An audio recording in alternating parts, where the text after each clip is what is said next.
Hello दोस्तों, कैसे आप सब लोग। मैं अभिषेक कांत, आपके यूट्यूब चैनल लर्निंग विद अभिषेक कांत में आप सभी का स्वागत करता हूं। जैसे कि आप देख पा रहे होंगे, ये पार्ट 2 है।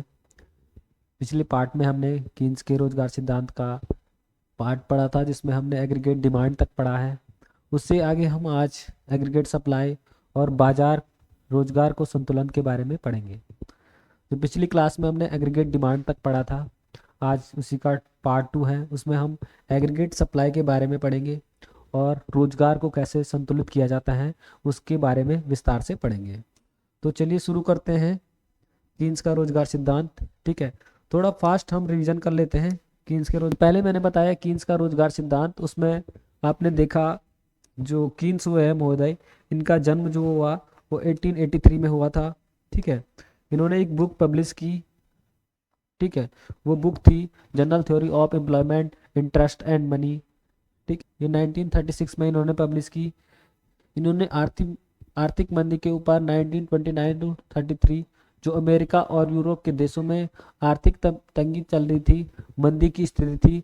ठीक है, वहाँ की रोजगार की स्थिति क्या थी, डामाडोल थी, तो उस पर उन्होंने काम। ठीक है, कीन्स जो है प्रोफेसर मार्शल के भी शिष्य रहे हैं। ठीक है, प्रोफेसर मार्शल के भी ये शिष्य रहे हैं और इनको फादर ऑफ माइक्रो इकोनॉमिक्स भी कहा जाता है। फादर ऑफ माइक्रो इकोनॉमिक्स, ये हमने पिछली क्लास में भी पढ़ा था। ठीक है, फादर ऑफ माइक्रो इकोनॉमिक्स। ठीक है, कीन्स को कहा जाता है। नेक्स्ट हमने इनके बारे में पढ़ा था कि बेरोजगारी का जो मुख्य कारण होता है वो प्रभावपूर्ण मांग पर निर्भर करता है। जो बेरोजगारी का मुख्य कारण है वो प्रभावपूर्ण मांग होता है। ठीक है, आय पर हम ज़्यादा व्यय करते हैं तो वहाँ पे प्रभावपूर्ण मांग क्या होती है, ज़्यादा होती है। इससे क्या करते हैं, बेरोजगारी को हम दूर कर सकते हैं। नेक्स्ट है प्रभावपूर्ण मांग, इफेक्टिव डिमांड। ये हमने पढ़ा था। इफेक्टिव डिमांड क्या होती है, यदि क्या करते हैं एक अर्थव्यवस्था एक वर्ष में क्या करती है, वस्तुओं का अधिक व्यय करती है, आय का क्या करती है, अधिक व्यय करती है, तो वहाँ पे क्या होता है, प्रभावपूर्ण मांग अधिक होती है। और इसके विपरीत अगर आय का पार्ट्स क्या करते हैं, कम हम इस पे लगाते हैं, तो क्या हो जाते हैं, प्रभावपूर्ण मांग क्या होते हैं, कमी होना शुरू हो जाती है, जिससे क्या हो जाती है, बेरोजगारी में बढ़ जाती है। जिसका पूर्ण मांग को दो पार्ट्स पे निर्भर करता है। पहला होता है सामूहिक का सामूहिक मांग, और दूसरा जी जिसको एग्रीगेट सप्लाई और एग्रीगेट डिमांड कहते हैं। इससे आगे हमने पढ़ा। ठीक है, सामूहिक समग्र मांग के बारे में, एग्रीगेट डिमांड में बारे में। एग्रीगेट डिमांड जो होता है, एक वर्ष में उत्पादित वस्तुओं और सेवाओं की जो मांग की जाती है उसको एग्रीगेट डिमांड कहते हैं। ठीक है, एग्रीगेट डिमांड के बारे में हमने जाना। सामूहिक मांग के बारे में दो चीज़ों पर निर्भर करता है। ठीक है, एक होता है उपभोग मांग। ठीक है, किसी व्यक्ति के द्वारा मांग करना या किसी पूंजीपति उद्योगपति के द्वारा वस्तुओं और सेवाओं की मांग करना। और दूसरा निवेश मांग। ठीक है, पैसा या साधन पे खर्च करना, वो आपका निवेश मांग आ जाएगा। ठीक है, उपभोग मांग में आपका निजी मांग और सार्वजनिक मांग, सरकार के द्वारा मांग करना, और निजी व्यक्ति उद्योगपति पूंजीपति द्वारा मांग करना। निवेश मांग में हमने ये दो पार्ट्स जाने कि कैसे सरकार वस्तु और सेवाओं के लिए धन खर्च करता है और व्यक्ति क्या करता है, खर्च करता है। तो ये हमने पिछली क्लास में जाना। इसके बाद हम देखेंगे, तो आज जो हम पढ़ने वाले हैं वो है एग्रीगेट सप्लाई के बारे में। ठीक है, इससे पहले जो क्लास हुई है उसका लिंक मैं डिस्क्रिप्शन में डाल दूंगा, वहाँ से आप देख सकते हैं। तो आज हम नया टॉपिक जो स्टार्ट करेंगे वो है समग्र पूर्ति फलन। ठीक है, एग्रीगेट सप्लाई। एग्रीगेट डिमांड के बारे में हमने जान लिया। ठीक है, अब हम एग्रीगेट सप्लाई के बारे में जानेंगे। एग्रीगेट सप्लाई क्या होता है। ठीक है, मांग के बारे में हमने जाना। एग्रीगेट डिमांड के बारे में एक वर्ष में वस्तु और सेवाओं की मांग जो की जाती है उसको क्या बोलते हैं, एग्रीगेट डिमांड बोलते हैं। तो वैसे ही इसके क्या होता है, वस्तु और सेवाओं की क्या है, कुल योग को क्या कहते हैं, इसमें एग्रीगेट सप्लाई कहते हैं, सामूहिक पूर्ति। एक वर्ष। अब हम पढ़ते हैं एग्रीगेट सप्लाई के बारे में। ठीक है, पिछली क्लास में हमने एग्रीगेट डिमांड के बारे में पढ़ा था। आज हम नया स्टार्ट करने वाले हैं एग्रीगेट सप्लाई। जिस भी बच्चे ने ये टॉपिक नहीं देखा, इस वीडियो के डिस्क्रिप्शन में मैं लिंक शेयर कर दूंगा, आप वहां से पहला लिंक देख लेना, वहां से काफ़ी आपको समझ में आएगा। आज हम नया स्टार्ट करने वाले हैं एग्रीगेट सप्लाई, ये पार्ट 2 है। ठीक है, तो एग्रीगेट सप्लाई होता क्या है, वर्ष में किसी अर्थव्यवस्था के द्वारा जितनी वस्तुओं और सेवाओं की क्या की जाए, वस्तुओं का कुल योग, उसको बोलते हैं एग्रीगेट सप्लाई। ठीक है, जितनी भी वहाँ पे सेवाओं की और वस्तुओं की पूर्ति की जा रही है उसको बोलते हैं एग्रीगेट सप्लाई। अब यहाँ पे देखिए समग्र पूर्ति कीमत, ठीक है, क्या होती है, मुद्रा की वह न्यूनतम मात्रा है। मुद्रा की क्या है, वह न्यूनतम मात्रा है जो श्रमिकों को दी गई है। ठीक है, श्रमिकों को दी गई एक वस्तु की निश्चित मात्रा का उत्पादन करने में व्यय होती है। श्रमिकों को क्या कर दिया है आपने, पैसा दिया है, वहां से क्या है एक वस्तु की निश्चित मात्रा का उत्पादन करने में वहां पे व्यय होता है। अब देख लेते हैं कोई उत्पादक वस्तुओं और सेवाओं की पूंजी को कैसे बढ़ाए। ठीक है, जब उसने क्या कर रखा है, उत्पादन के साधन, उत्पादन के साधन समझते हैं आप, उत्पादन के साधन, उत्पादन के साधन कौन कौन से होते हैं, इससे आप ये समझ सकते हो कि वो वस्तु है जिससे हम उत्पादन कर सकते हैं। तो पहला सबसे मेन जो रहता है वो रहती है भूमि। आप बिना भूमि के कहीं पे भी किसी भी वस्तु का उत्पादन नहीं कर सकते। आपको एक एरिया चाहिए जहाँ पे आप उत्पादन के साधन का प्रयोग करके कुछ भी उत्पादन कर सकें। उसके बाद भूमि के बाद आएगा श्रम, आपको एक लेबर भी चाहिए होंगे, ठीक है, जो काम करे। इसके बाद आप देखेंगे पूंजी, पूंजी का भी आप पे प्रयोग होगा, और जो होगा एक साहस, साहस का भी इसमें रोल रहेगा। तभी हम क्या कर सकते हैं, उत्पादन कर सकते हैं किसी भी क्षेत्र में, चाहे किसी भी सेक्टर को ले लीजिए आप, आपने उत्पादन करना है, उत्पादन के लिए आपको ये चार चीज़ें आपके पास होनी चाहिए। ठीक है, भूमि होगी, जब भूमि होगी तब वहाँ पे क्या होंगे, श्रमिक आएंगे काम करेंगे, और श्रमिक जब काम करेंगे उनको भी पैसा भी देना पड़ेगा। ठीक है, और साहस मतलब हम वहाँ पे रिस्क ले सकते हैं कि अब कोई भी उत्पादक है वो पैसे कब खर्च करेगा, जितना भी उसने काम कराया। ठीक है, यहाँ पे सपोज उसने कुछ काम कराया, वो इतनी आय प्राप्त कर ले कि साधनों का भुगतान हो जाए, साधनों का क्या हो जाए, भुगतान, जितने भी हमने साधन प्रयोग किए हैं। ठीक है, साधन मतलब जितने भी हमें आवश्यकता है उत्पादन करने के लिए, जैसे हमने गाड़ियों का इस्तेमाल किया।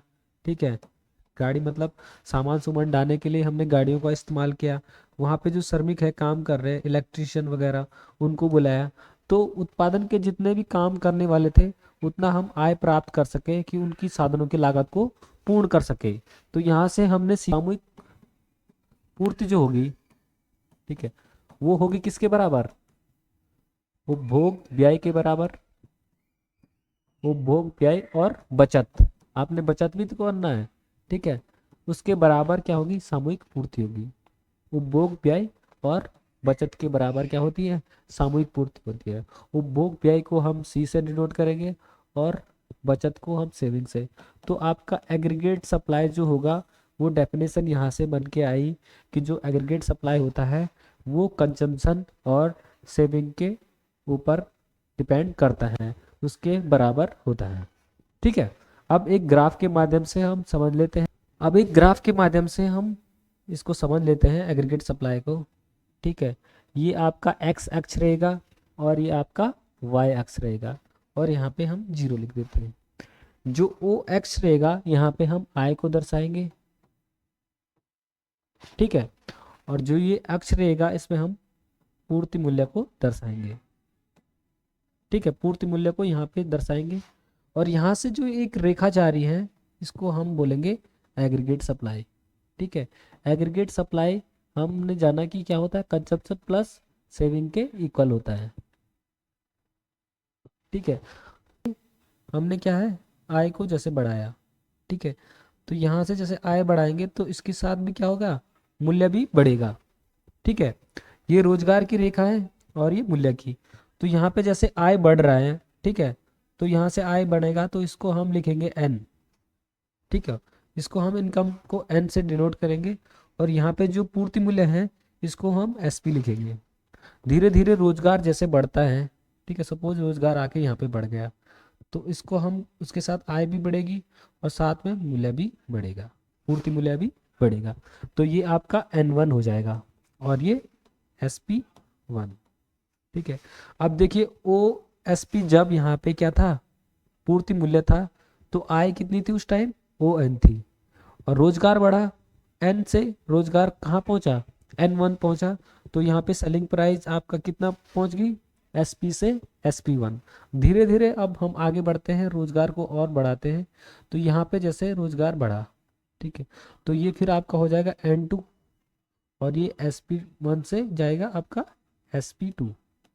तो यहाँ पे आप देख पा रहे होंगे जैसे जैसे क्या हो रही है, आय बढ़ रही है, ठीक है, उसके साथ सेलिंग प्राइस भी क्या हो रही है, बढ़ रही है, ठीक है। इसके अपोजिट अगर यहाँ पे आय में कटौती होती है तो उसके साथ क्या होगा, यहाँ से नीचे आपका SP2 से SP1 हो जाएगा, ठीक है, और SP1 से SP हो जाएगा, अगर ये क्या हो जाता है, ऋणात्मक संबंध दर्शाता है। तो यहाँ तक आप लोगों को समझ में आ गया होगा।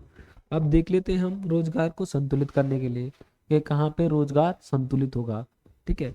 हमने एग्रीगेट डिमांड को जाना, एग्रीगेट सप्लाई को जाना, अब हम रोजगार को संतुलित करते हैं। अब देखते हैं हम कि रोजगार को कहाँ पे हम संतुलित कर सकते हैं।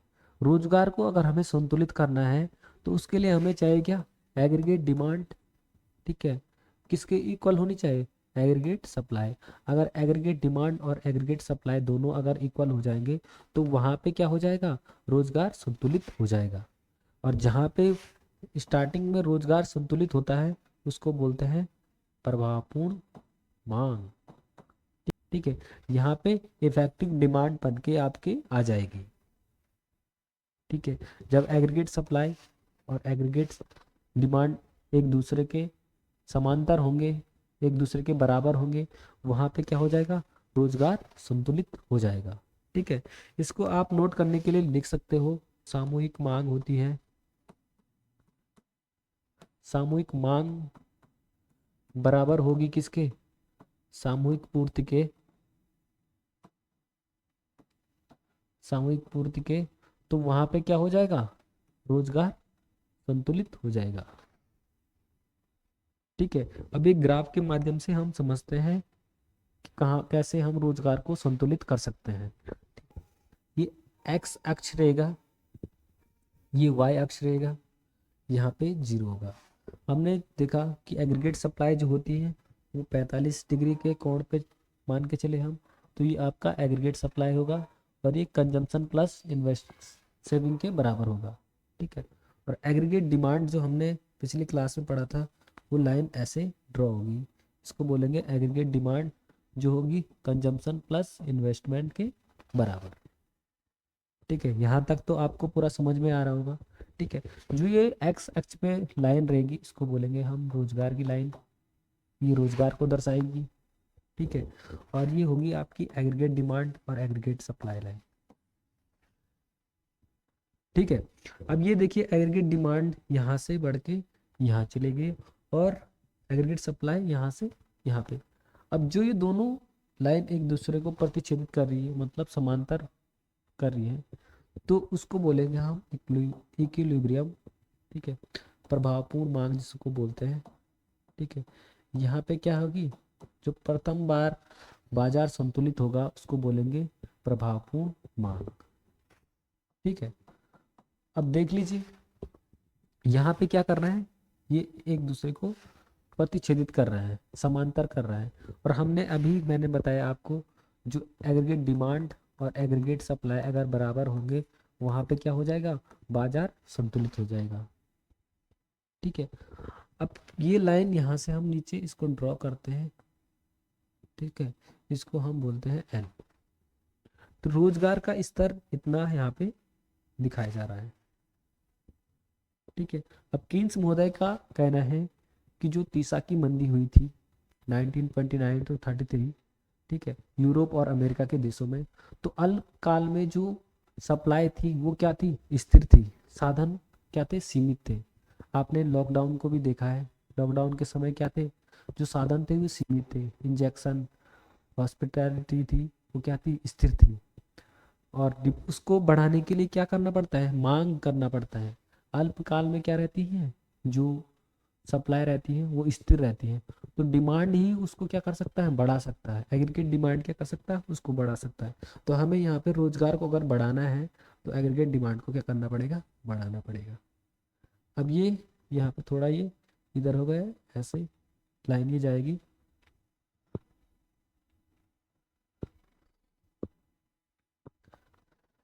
हमें यहाँ पे इसको बढ़ाना पड़ेगा, ठीक है। तो एग्रीगेट डिमांड ये आपकी ऐसी लाइन यहाँ पे जाएगी। तो यहाँ पे आप देख पा रहे होंगे ये दोनों एक दूसरे को क्या कर रहे हैं, बढ़ा रहे हैं। तो कीन्स का कहना है कि एग्रीगेट डिमांड क्या कर सकता है, रोजगार को बढ़ा सकता है। दीर्घकाल में स्थिति क्या हो जाएगी, बराबर हो जाएगी, मतलब अच्छी हो जाएगी अगर हम एग्रीगेट डिमांड को सही करें। तो अगर एग्रीगेट डिमांड बढ़ाएंगे तो अल्पकाल में क्या हो सकता है, रोजगार की स्थिति बढ़ सकती है, ठीक है, बेरोजगारी दूर हो सकती है। तो यहाँ से हमने जाना एग्रीगेट डिमांड एग्रीगेट सप्लाई के बारे में। अर्थशास्त्रियों का मानना है जो भी पहले कीन्स के आलोचक हुए हैं वो भी उनके समर्थक हुए हैं, ठीक है। इसकी क्लास यहीं पे समाप्त होती है, मिलते हैं नेक्स्ट वीडियो में। Thank you.